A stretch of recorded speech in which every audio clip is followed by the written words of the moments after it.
आज हम लोगों के सहयोग से बिहार में सरकार चल रहे हैं। तो ये सब चीज़ को कहीं ना कहीं एनडीए के प्लेटफॉर्म हो जहाँ पे ये सब बात को रखा जाए। और तो बीच में कुछ दिनों से एहसास नहीं हो पा रहा है कि 4 पार्टी का गठबंधन से सरकार चल रहा है। कहीं पे भी सिर्फ 2 पार्टी का नाम आता है, बीजेपी और जेडीयू। वीआईपी पार्टी हो या हम पार्टी का नाम वहाँ पे नहीं पहुँच पाता है।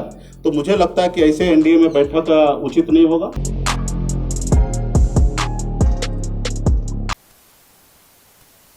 नमस्कार, भारत लाइव देख रहे हैं आप। हमने खबरों के माध्यम से आपको बताया था कि मुकेश सहनी और जीतन राम मांझी को कमतर आंकना भारतीय जनता पार्टी और नीतीश कुमार की जदयू को महंगा पड़ सकता है। इसका परिणाम भुगतने पड़ सकते हैं, क्योंकि लगातार आपने देखा होगा कि किस तरह से ये दोनों एक होकर के बड़े बड़े जो 2 गठबंधन के दल हैं उनके साथ बराबरी करने के लिए तैयारी कर रहे हैं। लगातार अपने को उपेक्षित महसूस कर रहे हैं। जहां एक तरफ मुकेश सहनी, वहीं दूसरी तरफ जीतन राम मांझी भी महसूस कर रहे हैं। कई बार जीतन राम मांझी ने कोऑर्डिनेशन कमेटी बनाने की बात कही और यही वो कारण था जिसके चलते ये दोनों जो हैं महागठबंधन से बाहर आए थे। लेकिन अब स्थितियां बदल गई हैं। स्थिति बदलने का कारण सिर्फ यही नहीं है कि दोनों सरकार में हैं। सरकार में रहकर भी ये दोनों घुटन महसूस कर रहे हैं। घुटन तो नीतीश कुमार भी महसूस कर रहे हैं और वहीं भारतीय जनता पार्टी जो है वो पूरी तरह से डोमिनेट कर रही है। और भारतीय जनता पार्टी के नेताओं का आपने बयान भी सुना होगा, किस तरह से वो तल्ख बयान दे रहे हैं, चाहे वो नीतीश कुमार को लेकर के हो या फिर अन्य मुद्दों को लेकर के हो।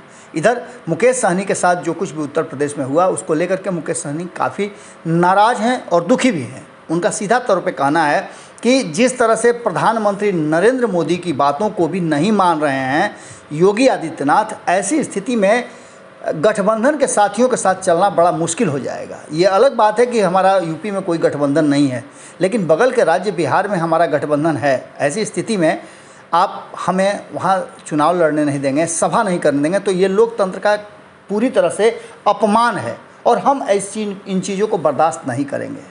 हालांकि मुकेश सहनी ने स्पष्ट संकेत दिए हैं कि वो अभी सरकार का हिस्सा हैं।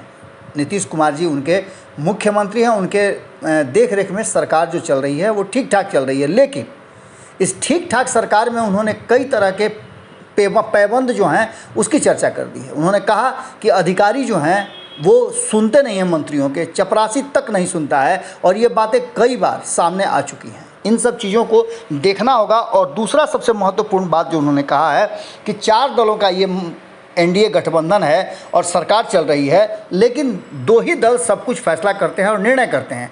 ऐसी स्थिति में हमारे लिए स्पेस बिल्कुल ही कम नज़र आता है और ऐसी स्थिति में हमें भी मजबूर होना पड़ेगा। इसका मतलब है कि उन्होंने सीधा संकेत दिया है। और दूसरी तरफ इन्हीं सब बातों को लेकर के एक बड़ा ऑफर जो है वो कहीं ना कहीं मिल गया है मुकेश सहनी को। आपको बता दें कि महागठबंधन में मुकेश सहनी वापसी करेंगे क्योंकि ऑफर उन्हें बड़ा मिल गया है। ये सवाल बड़ा हो गया है।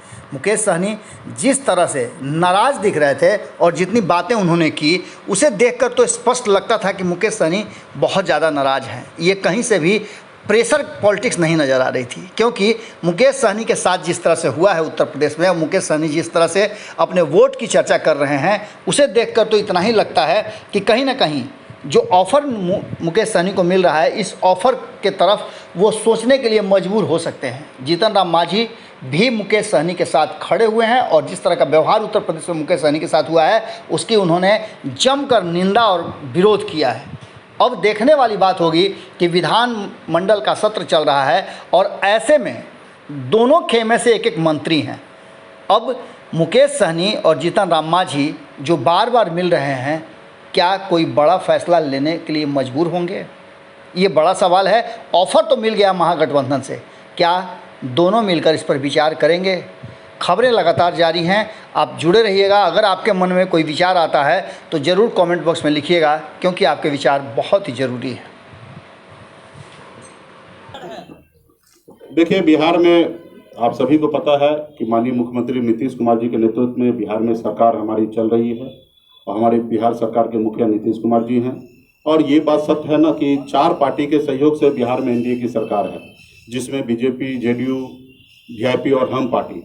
तो बीच में कुछ दिनों से एहसास नहीं हो पा रहा है कि 4 पार्टी का गठबंधन से सरकार चल रहा है। कहीं पे भी सिर्फ 2 पार्टी का नाम आता है, बीजेपी और जेडीयू। वीआईपी पार्टी हो या हम पार्टी का नाम वहाँ पे नहीं पहुँच पाता है। तो मुझे लगता है कि ऐसे एनडीए में बैठक उचित नहीं होगा। हम सरकार के साथ है, माननीय मुख्यमंत्री नीतीश कुमार जी के साथ है।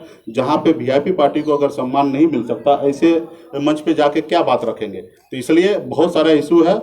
इसके लिए हम सब बैठकर अगर एनडीए अगर चाहेंगे, एनडीए के सभी नेता, तो बैठकर इस पे मंथन किया जाएगा कि कहाँ चूक हो रहा, कहाँ समस्या है। ये घर की बात है, घर में हम लोग सलटाएंगे। ये बात निश्चित तौर पे है कि एनडीए नज़र नहीं आता है। तो एनडीए नज़र अगर नहीं आ रहा तो मेरा इसी बात से तकलीफ है और इसलिए मैं वहाँ पे नहीं गया हूँ। आज हमारे माननीय मांझी जी हैं, इतना सम्मानित नेता हैं, पूर्व मुख्यमंत्री रहे हैं। आज उनको भी सरकार में बेहतर जगह होना चाहिए। आज हम लोगों के सहयोग से बिहार में सरकार चल रहे हैं। तो ये सब चीज़ को कहीं ना कहीं एनडीए के प्लेटफॉर्म हो जहाँ पे ये सब बात को रखा जाए और सारी चीज़ देखा जाए कि कहाँ पे लॉ एंड ऑर्डर में क्या सही है, कहाँ नहीं है, कहाँ बाढ़ में क्या समस्या नहीं है। जब इस पे बैठ के हम लोग मंथन करेंगे तो बहुत सारा चीज़ निकलेगा। लेकिन जब बैठक ही नहीं हो रहा तो फिर बात नहीं हो पा रहा है। और आप सब भी ने देखा कि किस तरीके से पदाधिकारी यहाँ पे हावी है। हमारे माननीय सम्मानित मंत्री ने कहा कि चपरासी तक बात नहीं मान रहे। तो आखिर ऐसे कौन पदाधिकारी है, कौन ऐसे चपरासी है कि वो बात नहीं मान रहे। तो ऐसे भी जगह पे बात करने की आवश्यकता है।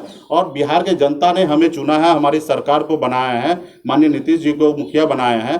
तो आज हम लोगों का एक मकसद है कि बिहार के जनता को लिए काम करें, युवा के लिए काम करें। हम लोगों ने लक्ष्य रखा है कि 5 साल में 19 लाख युवा को रोजगार देना।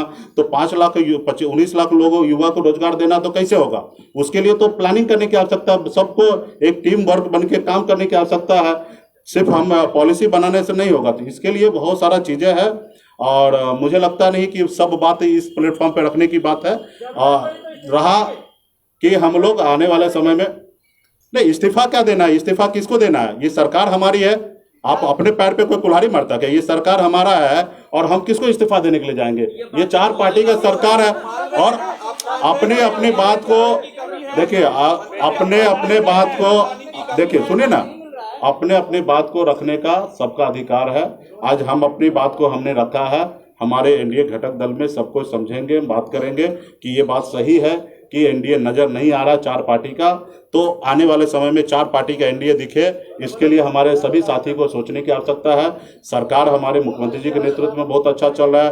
कह सकते हैं हम लोग एक दूसरे को मिलना जुलना एनडीए के सभी नेता से अच्छा है। लेकिन कुछ चीज़ें ऐसे हैं कि जो जब तक हम लोग हर हफ्ता 15 दिन में नहीं बैठेंगे, 1 महीने में, तब तक ये चीज़ सॉल्व नहीं होगा। तो इसके लिए भी एक ऐसा प्लेटफॉर्म हो जहाँ पे सब आदमी बैठ के अपने बात को रखे। तो ये इसके लेके हमें थोड़ा सा एहसास हुआ कि एनडीए नहीं दिख रहा, इसलिए हम एनडीए के बैठक में नहीं गए। बाकी हम लोग एनडीए के साथ हैं, सरकार में है, सरकार मजबूती से चलेगी।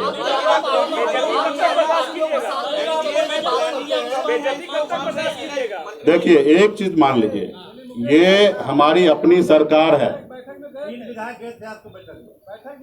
हमारी एनडीए की सरकार है और हमारी अपनी सरकार है। और हम भला किसी पार्टी का नेता नहीं है कि हम जाके इस्तीफा किसी को जाके सौंपेंगे। हम अपनी पार्टी के हम स्वयं मालिक हैं, सुप्रीमो हैं। हमारे साथ 4 विधायक हैं, मजबूती से विधायक हमारे साथ है। और आने वाले समय में हमने यहाँ कहा ना कि सरकार किसके लिए, उनके लिए जो जिन्होंने पीठ में खंजर भोंका उनके लिए हम जाएंगे, या बिहार में हम सरकार गिरा के और बिहार में फिर से चुनाव कराएंगे तो हजारों करोड़ रुपया का खर्चा होगा, बिहार के लोगों का नुकसान होगा। तो ये हम कभी नहीं चाहेंगे। बिहार में मुख्यमंत्री नीतीश कुमार जी के नेतृत्व में 5 साल सरकार चलना है। अगर ये वीडियो पसंद आई और वह बिहार के राजनीति और बिहारियत से सरोकार रखेनी तो सब्सक्राइब बटन दबा के चैनल के सब्सक्राइब कर ली। ओजे एगो घंटी बा, ओकरा बटन दबा देला से कुल सटीक और मारक खबर रुआ मुफ्त में मिल जाई। अगर रुआ पत्रकारिता के हमनी के नया प्रयोग में सहयोग कर चाहतानी तो ज्वाइन बटन दबा दी। पेटीएम नंबर नोट कर ली 9386816700। धन्यवाद।